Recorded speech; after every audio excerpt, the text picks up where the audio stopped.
RCB ने मुंबई को वानखेड़े पे हरा के अपने अवे मैचेस में हैट्रिक पूरी कर ली है। 3 अवे गेम्स और 3 विक्ट्रीज। घर पे चिन्नास्वामी में हम जीटी के खिलाफ हार के वानखेड़े गए थे, वहीं पे ही लखनऊ में मुंबई की टीम हार के वानखेड़े पहुंची थी। होम ग्राउंड मुंबई का था, लेकिन लग रहा था आरसीबी का ग्राउंड है और हमने उनके मुंह से जो है जीत छीन ली है।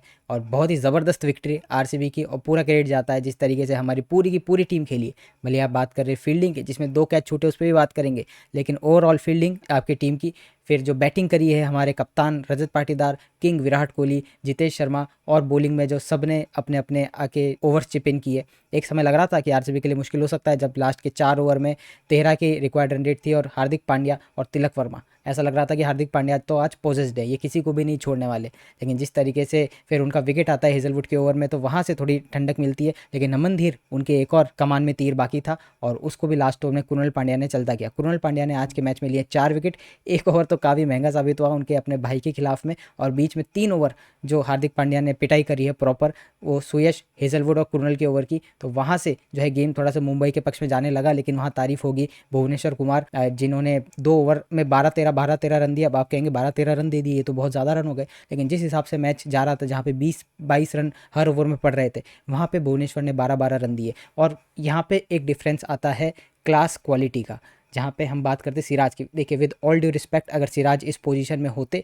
तो आरसीबी शायद से मैच नहीं जीत पाता। देखिए, वो इस पोजीशन में नहीं है तो बात करना अनफेयर होगा, लेकिन भुवनेश्वर ने जो आज डिफरेंस पैदा किया अपने लास्ट के 2 ओवर से, भले 12-13 रन खाए, लेकिन उस हिसाब से वो जो मैच की कंडीशन थी उसके हिसाब से काफ़ी सही वो ओवर थे जो उन्होंने यॉर्कर स्नेल करी। बैट्समैन के दिमाग में थोड़ा सा डाउट पैदा किया, तो ये सिराज करने में असफल होते थे। इन कंडीशंस में वो एक ओवर में 25 रन दे देते थे और मैच हो सकता था 1 ओवर पहले ही खत्म हो जाता। लेकिन ये जो हमने बोल्ड डिसीजन लिया था सिराज को लीव करने का, वो ऐसे मैचेस के लिए।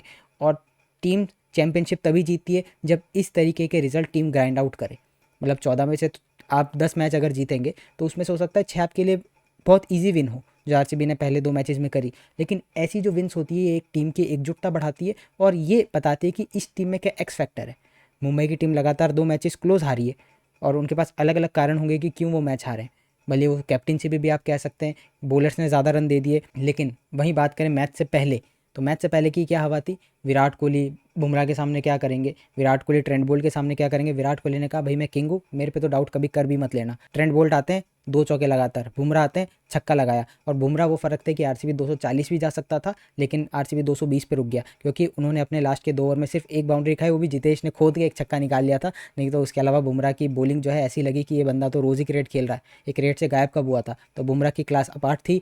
हार्दिक पांड्या की बैटिंग एकदम एक्सेप्शनल, लेकिन आज उनकी कैप्टनशिप पे सवाल होंगे कि आपने विग्नेश पुथुर प्लेयर खिलाया, तो आपने विल जैक्स को उससे पहले ओवर दे दिया। विल जैक्स ने भी 10 रन खाए थे, विग्नेश पुथुर ने भी 10 रन खाए और एक विकेट भी लिया देवदत्त पडिक्कल का। तो फिर उनको आपने आगे ओवर क्यों नहीं कराया? तो थोड़ा सा जो बॉलिंग है उसका डिस्ट्रीब्यूशन ओवर्स का ठीक से नहीं किया हार्दिक पांड्या ने। और वहीं पे हम देखें तो बाद में इनको शायद से फील हो रहा होगा कि शायद से एक बैट्समैन हम कम खिला के और एक बॉलर कम करके एक बैट्समैन एक्स्ट्रा खिला सकते थे। तिलक वर्मा को टॉप 3 में नहीं खिलाना, सूर्या का नंबर 4 पे आना, मतलब सूर्या तिलक में से कोई एक नंबर 3 खेलना चाहिए। विल जैक्स को आप नंबर 3 पे खिला रहे हो तो वो उतना परफॉर्म नहीं कर पा रहे। और ठीक है, मतलब आज के मैच में अगर आप देखें तो 12 ओवर तक मुंबई कहीं भी नहीं था। उसके बाद में आउट ऑफ नोवेयर तिलक और हार्दिक की वो पार्टनरशिप होती है और आप मैच के फ्रंट पे खड़े होते हैं और वहाँ से आप वो मैच हार जाते हैं। तो मुंबई को दुख होगा, लेकिन हमको क्या पड़ी है भाई, हम पॉइंट्स टेबल में तीसरे नंबर पे बरकरार है। 6 में से 3 मैचेस जीते हैं और 6 पॉइंट के साथ में नंबर 3 पे हैं। और बहुत ही बढ़िया इस समय आरसीबी का सीज़न जाता हुआ। मैच से पहले जो हवाएं बनी थी कि ये वो कर देगा, ये वो कर देगा, टॉस आप अगर हार जाएंगे तो मैच भी हार जाएंगे, टॉस हारी आरसीबी, बना दिए 220, कर लो चेस। और हमने मैच से पहले भी बात करी थी कि ये देखना होगा कि मुंबई की टीम अच्छी है, लेकिन ये बड़ा टारगेट जब चेस करने उतरेगी तब क्या होगा। सूर्य कुमार यादव पूरी तरीके से लगा कि पता नहीं क्या खेलना चाह रहे हैं, इतनी सारी डॉट बॉल सूर्य कुमार यादव खेल गए, हेजलवुड ने फंसा के रखा, 2 उनके कैच छूटे। उसके बाद में तीसरी बार भी वो कैच थमा बैठे। और यश दयाल की तारीफ होगी जिस तरीके से रोहित शर्मा को उन्होंने आउट किया, सूर्य कुमार यादव को आउट किया। और कप्तानी की तारीफ होनी चाहिए, यहाँ पे पूरे मैनेजमेंट की तारीफ होनी चाहिए। जिस तरीके से हमने देखा हर मैच में दूसरा ओवर डालने आ रहे थे हेजलवुड, लेकिन आज क्या डिसाइड होता है कि यश दयाल आएंगे, क्योंकि थोड़ी सी एक वीकनेस है रोहित शर्मा के अगेंस्ट लेफ्ट हैंडर्स। तो ऐसा नहीं था कि आज हम उठे और इनिंग्स ब्रेक में डिसाइड किया कि यश दयाल आज डालेंगे दूसरा ओवर। ये 3-4 दिन से बात चल रही होगी कि ठीक है हम इस तरीके से प्लान कर सकते हैं। यश दयाल ने बाउंड्री खाई, लेकिन उसके बाद में विकेट भी लिया और यश दयाल की तारीफ बनती है। 16वें ओवर में एक बार बॉल चेंज करी गई, जब से नया रूल आया कि अब 10 ओवर बाद ड्यू की वजह से बॉल चेंज कर सकते हो, आरसीबी ने करा। उसके बाद में आप देखिए किस तरीके से हमारे लाइन लेंथ पकड़ के रखी। क्रुनल को लास्ट ओवर देना काफ़ी मतलब क्रूशियल था, वहाँ पे लिविंगस्टन का भी ऑप्शन था। लिविंगस्टन से आज आपने गेंदबाजी नहीं कराई थी तो क्रुनल का ही लास्ट ओवर करना बनता था। लेकिन सबको ये डाउट था भाई ठीक है हेजलवुड ने सेकंड लास्ट ओवर डाल दिया, लेकिन लास्ट ओवर में क्रुनल क्या करेंगे। तो वहाँ पे आप भली बात कर ले बॉलिंग की, वो सरप्राइज़ कर देते। मतलब किस तरीके से जितेश को पता चलता है कि वो वाइड यॉर्कर डालने वाले, क्या अराउंड द लेग डाल देंगे, बाउंसर डाल देंगे, क्या डाल देंगे किसी को नहीं पता। तो कीपिंग करना, और उसके बाद में जो बैट्समैन होता है उसको खुद नहीं पता होता क्या होता। तो उसके बाद में जो लास्ट ओवर में कैच भी हुआ दीपक चाहर का, जो बाउंड्री पे हमारे टीम के कॉम्बिनेशन ने कैच पकड़ा और टिम डेविड ने लास्ट में वो कैच पकड़ा। तो काफ़ी सारी चीज़ें इस टीम के पक्ष में है।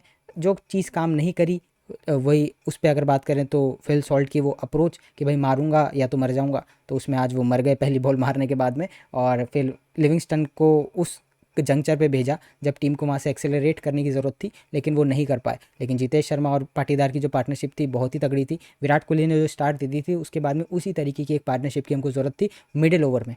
मतलब अगर आप आरसीबी का स्कोर देखेंगे 13 ओवर से 18 ओवर के बीच में, जहाँ पे टीम्स ज़्यादा रिस्क नहीं लेती, ज़्यादा रन्स नहीं कर पाती, लेकिन वहाँ पे आप आरसीबी को देखें तो काफ़ी रन्स किए। और सेम मुंबई के साथ भी आज हुआ। उस फेज़ में जो मैच का होता है वहाँ पे थोड़ा सा गेम डेड होता है कि भाई टीम्स एक दूसरे को देख रही होती है कि सामने वाली टीम क्या करेगी, लेकिन दोनों ही टीम्स ने अटैकिंग अप्रोच बना के रखी और ये देख के अच्छा लगा। और बहुत दिनों बाद एक ऐसा मैच हमें आईपीएल में देखने को मिला जो मतलब कॉम्पिटिटिव था। नहीं तो हम एक तरफा ही मैच देख रहे थे और एक समय तो लग रहा था भाई मुंबई जीत जाएगी। वहीं अगर हम बात करते हैं 5 टाइम चैंपियन चेन्नई की, 5 टाइम चैंपियन मुंबई की, तो दोनों को हम उनके घर पे हरा के आ रहे हैं। अगला मैच आरसीबी खेलेगी दिल्ली में और टीम लग रही है सॉलिड, लेकिन सामने जो टीम होगी बेंगलुरु के अंदर वो भी है बहुत ही सॉलिड। तो उनको भी हराना थोड़ा डिफिकल्ट हो सकता है। लेकिन बेंगलुरु में हम एक मैच खेले हैं और हारे हैं, तो अभी तो हम हैट्रिक लगा चुके हैं, लेकिन घर पे कब जीत का सिलसिला शुरू होगा ये भी पता करने वाली बात है। लेकिन पूरी टीम की तारीफ हमने कर ली, लेकिन एक बंदा रह गया जिसने एक साइलेंट किलर का आज काम किया है, वो है देवदत्त पडिक्कल। भाई सबने शक किया, सबसे पहला जो नाम हमारे मन में आता है कि आरसीबी हारी है, किसको बाहर करो, चेंज करना है किसको करो, देवदत्त पडिक्कल को करो। तो देवदत्त पडिक्कल ने आज दिखाया कि क्यों उन पर इतना टीम भरोसा जताया जा रही है। शुरुआत में उन्होंने भी शुरू की 5 में से 4 बॉल जो है डॉट खेल ली थी, लेकिन उसके बाद में वो आए फॉर्म के अंदर, बाउंड्रीज लगानी जब एक बार स्टार्ट करी तो बढ़िया। और वो विघ्नेश पुथुर की बॉल पे भी छक्का जा ही रहा था, तो विल जैक्स ने बढ़िया कैच पकड़ लिया बाउंड्री पे, नहीं तो क्या पता उनकी इनिंग्स और भी लंबी जाती। देखिए हमें उनसे 70 80 90 रन की इनिंग नहीं चाहिए, कभी 14 में से 2-3 मैच में वो खेल जाए तो अच्छी बात है, लेकिन हमको ये इम्पैक्ट वाली इनिंग्स उनसे चाहिए होगी हर दूसरे मैच में, और अभी तक हर दूसरे मैच में उन्होंने वो डिलीवर किया है। तो कोई ऐसी खास दिक्कत नहीं है। जो इंट्रोडक्शन हुआ सुयश का, सुयश ने अपने पहले 3 ओवर में 15 रन दिए। ठीक है लास्ट ओवर में उनको थोड़ी पिटाई पड़ गई, लेकिन पहले 3 ओवर में 15 रन दिए। ये तो बुमराह से भी कम हो गए, बुमराह ने भी 3 ओवर में 15 से ज़्यादा ही दिए थे। तो सुयश का वो इम्पैक्ट सच में एक इम्पैक्ट था। भुवनेश्वर ने शुरुआत में थोड़े रन ज़्यादा खा लिए थे, रिकल्टन को ज़्यादा ही आउटसाइड ऑफ स्टंप बॉल दे दी, लेकिन भुवनेश्वर ने कमबैक अपने सेकंड स्पेल में अच्छा किया। हेजलवुड क्रूशल टाइम पे 19 ओवर डालने आए, वहाँ पे उन्होंने पहली बॉल पे हार्दिक को आउट करके मैच आरसीबी की जेब में डाल दिया। क्रुनल लास्ट ओवर में अंडर प्रेशर बॉलिंग करना है, क्योंकि उससे एक ओवर पहले हार्दिक ने उनकी बहुत बुरी पिटाई कर दी थी, लेकिन वो आते हैं उस ओवर में 3 विकेट लेते हैं, नमनधीर का भी विकेट उसमें इंक्लूडेड होता है, तो वहाँ से जो है आरसीबी जीतती है। और आरसीबी का आज का दिन बढ़िया था। आप बताइए कि कौन सा पॉइंट हमसे मिस हो गया, तो आप कमेंट में डाल सकते हैं। किसी बात से आप अगर अग्री नहीं करते हैं तो वो भी आप कमेंट में डाल सकते हैं। तारीफ Mo Bobat, Andy Flower, DK, Omkar Salvi जो मुंबई के ही कोच थे पूरे डोमेस्टिक सीज़न, तो तारीफ सबकी होगी, लेकिन लास्ट में परफॉर्म तो प्लेयर को सेंटर ऑफ द ग्राउंड में करना पड़ता है, और वॉच प्लेयर्स ने करके बताया। मैं बस इतना चाहूँगा कि जब आप एक तरफा इतना मैच जीत रहे थे तो उसको इतना क्लोज ले जाने की ज़रूरत नहीं थी। 12 ओवर में 100 रन थे मुंबई के, तो वहाँ से आपको इजीली मैच जीतना चाहिए था, लेकिन यही क्रिकेट है, सामने वाली टीम भी खेलने आई है। और ड्यू के साथ आपने जो करी है गेंदबाजी, मतलब इतनी गीली बॉल होने के बावजूद आपने जो मैच जीता है, बॉल चेंज हुई उसके बाद में हमारी टीम का फॉर्च्यून भी थोड़ा चेंज हुआ, लेकिन जब तक हम मैच में बने हुए थे तो ये भी तारीफ़ तो बनती है कहीं ना कहीं गेंदबाजों की। और टॉस हम हारे, बैटिंग हमने पहले कर ली, रन्स हमने अच्छे कर लिए, और देखिए रिजल्ट हमारे पक्ष में गया। तो कोई बात अगर छूट गई हो तो आप कमेंट में डालें, किसी बात से आप डिसएग्री करते हैं तो वो भी कमेंट में डालें, नहीं तो वीडियो लाइक कर दे, चैनल को कर दे सब्सक्राइब, और इसी तरीके से हम आपके साथ जुड़ते रहेंगे पूरे सीज़न। तब तक के लिए गुड बाय।